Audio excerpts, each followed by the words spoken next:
Good morning, my friends. Welcome back to the SWG podcast, where we discuss everything related to your strength, wellness, and growth. I'm Stephen Gray, and I'm your host. And this morning, I want to talk about delegation. The fact that you just can't do everything yourself.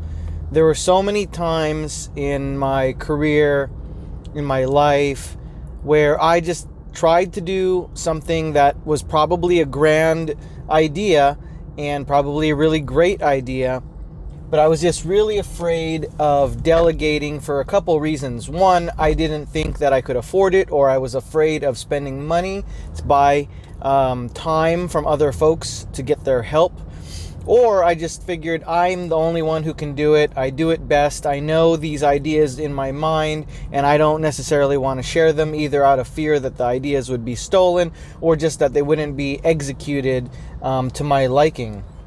And I realized, especially in the last few years, that was just a really, really backwards way of thinking. It was small think, definitely small think.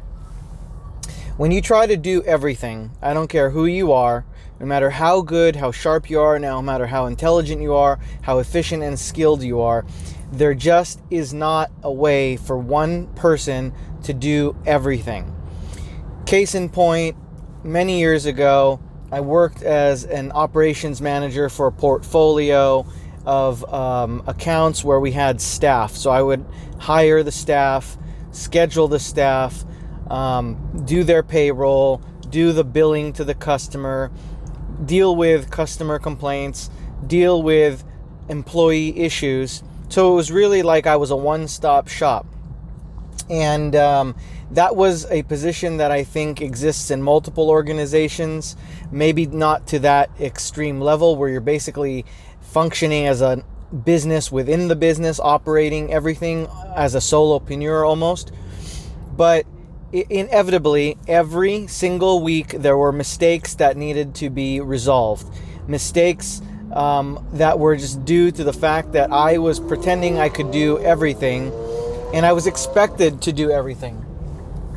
And I think that really taught me a valuable lesson of the fact that you cannot do every single task, and you cannot be in charge of every single thing.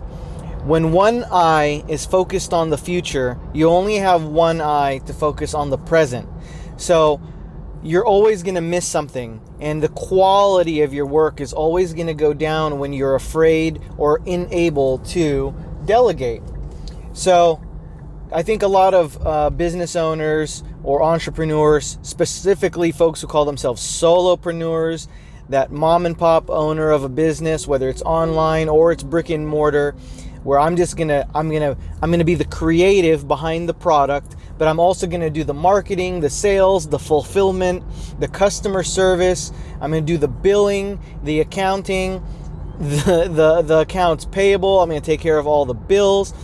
That person may have one of the most brilliant products, one of the most sought after products from their constituency possible.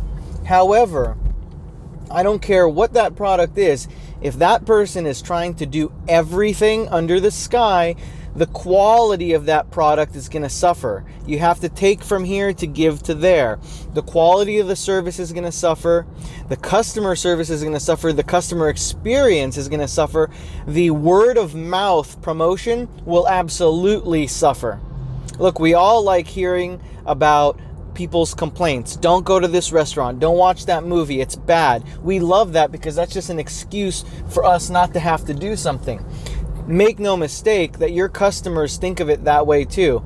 So if a customer gets a poor experience because you're trying to do everything under the sky and you don't have the time or attention to give them the attention that they need, then your reputation is going to suffer. A much more successful strategy would be to develop a team. Hey, recruit from your family members. I've certainly recruited family members in recent business ventures. I hired my brother, I hired in-laws, I hired friends. Sometimes it was for trade, sometimes we were paying them cash. It just didn't matter. Sometimes you just need people to help you execute. Currently, I do have a team. I'm fortunate enough to have one, but I built it over time. And while I definitely have a lot of the creative brainstorming or creative input behind the product and service that I provide. A lot of the execution is actually delegated out to folks that I've recruited, folks that I trust. So I'm able to brainstorm, put it all, draw it out. Literally, sometimes I'll sketch it on paper and I'll let somebody else execute the mechanics behind it because the creative has already been developed. So I've found that this is definitely worthwhile spending a little bit of money because in the long run, you're going to have a better product. Your service is going to be better. You're going to be more proud of the outcome.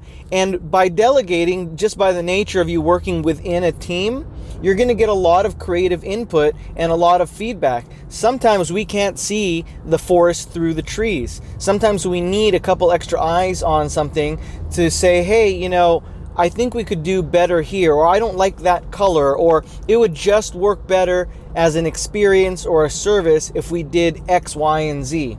So it's really a win-win. Spend a little, gain a lot. The equity you're going to build within that team is going to be even stronger for the next project that you're going to bring to the market. And in the end, you're going to have happier customers. And happier customers means more business expansion, a lot of loyalty to the brand. And there's really just no losing when you delegate to the right people. And that's key too. You got to find the right people. But delegation, absolutely critical if you're going to have a successful business. Well, my friends, this has been another really great episode. I can't wait to hear from you all. If you like this, please give a like. Please tell your friends. Let me know if you want to talk with me about a certain topic. I can't wait to hear from you. Until next time, my friends, take care.